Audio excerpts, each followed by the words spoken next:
U.S. President-elect Joe Biden introduced his economic team on Tuesday.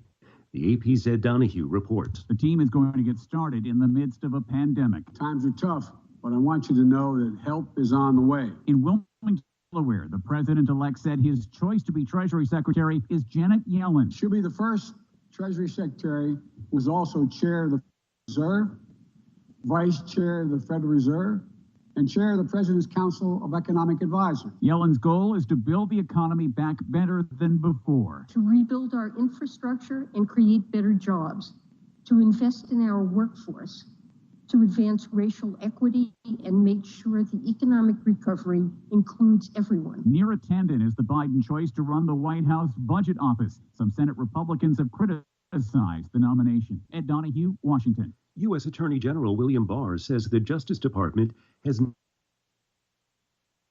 to widespread voter fraud and has seen nothing that would change the outcome of the 2020 presidential election.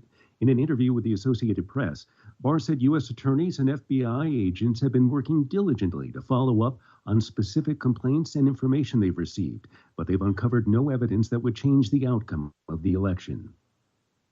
Iran's parliament has approved legislation that would suspend United Nations inspections of the country's nuclear facilities if oil and banking sanctions are not lifted.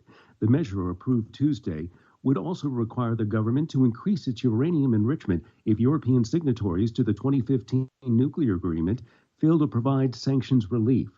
Parliament passed the bill in response to Friday's killing of Iran's top nuclear scientists. The legislation must also be approved by the Guardian Council and Supreme Leader Ayatollah Ali Khamenei.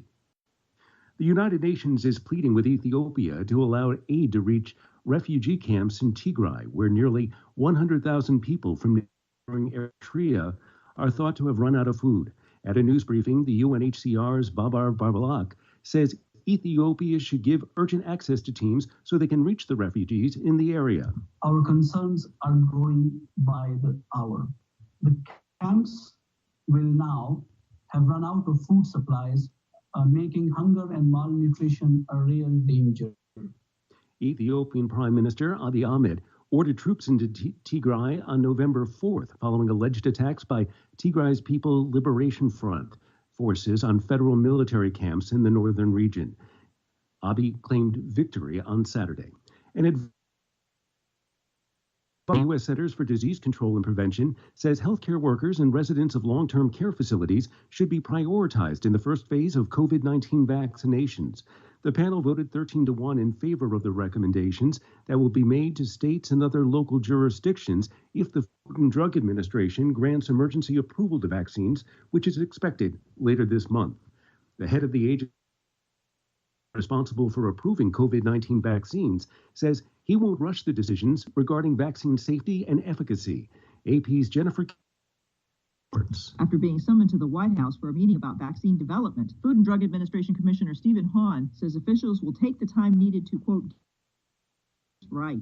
The FDA is weighing whether to authorize the Pfizer and Moderna experimental vaccines. Hahn says everyone is working really hard to look at the applications and get it done, but they have to do it the right way. President Trump has been frustrated that vaccine approval is taking so long, and it was a sign of the pressure that Dr. Hahn is under that the FDA offered guidance that he remains the FDA commissioner. Jennifer King, Washington. China has announced its robot probe launched to return lunar rocks to Earth has landed on the moon.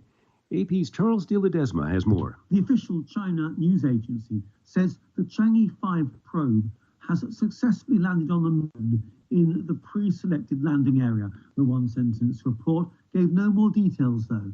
Plans called for the robot lander to drill into the lunar surface and load over 4 pounds of rocks and debris into an orbiting vehicle and return them to Earth for analysis. The probe, launched November 24 from a tropical island in the south of China, adds to a string of increasingly bold missions by the Chinese space program that aims eventually to land a human on the moon. I'm Charles de Ledesma.